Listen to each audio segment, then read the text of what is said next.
अस्सलाम वालेकुम O level students. आज हम मज़मून कर रहे हैं वालदैन के एहतराम के हवाले से। हमारा पहला पॉइंट होगा हमारी ज़िंदगी में वालदैन की अहमियत, हमारा दूसरा पॉइंट होगा मुआशरे और मज़हब में वालदैन का मकाम, और हमारा तीसरा पॉइंट होगा वालदैन के एहतराम के तकाज़े क्या हैं। हमारा पहला पॉइंट है हमारी ज़िंदगी में वालदैन की अहमियत।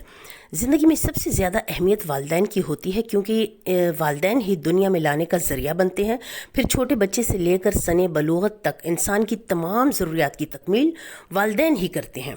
ये वालदैन ही हैं जो अपनी तमाम ख्वाहिशात और अपनी तमाम आरजुओं को बालाए ताक रखते हुए औलाद की ख्वाहिशात को पूरा करते हैं और ज़िंदगी की तपती हुई सहरा में छाँव फराहम करने का ज़रिया बनते हैं। हमारा दूसरा पॉइंट है मुआशरे और मज़हब में वालदैन का मकाम। तो हमारे मुआशरे में भी वालदैन को काबिल एहतराम माना जाता है, समझा जाता है, और जो लोग वालदैन की नाफरमानी करते हैं उन्हें नापसंदीदगी की नज़र से देखा जाता है। और जहाँ तक हमारे मज़हब का ताल्लुक़ है तो हमारे मज़हब इस्लाम में वालदैन के एहतराम पर ख़ास तौर पर ज़ोर दिया गया है। कुरान में इरशाद होता है वबिल वालिदैन एहसाना, और वालदैन के साथ एहसान करो। लिहाजा मुआशरा और मज़हब दोनों वालदैन के एहतराम की तरगीब देते हैं। तो इस हवाले से हमारा तीसरा पॉइंट है वालदैन के एहतराम के तकाज़े क्या हैं। वालदैन के एहतराम का पहला तकाज़ा तो ये है कि उनकी हर बात मानी जाए और अल्लाह के हुक्म के मुताबिक उन्हें उफ़ तक न कहा जाए।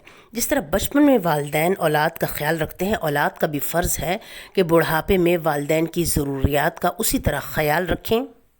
वालदैन के साथ रहमदिली, मोहब्बत और शफ़क़त के साथ पेश आएँ, उनकी हर बात का ख़याल रखें, हर ज़रूरत का ख़याल रखें, और इसके अलावा उनका साथ दें, उनको तन्हा ना छोड़ें, उन्हें वक्त दें।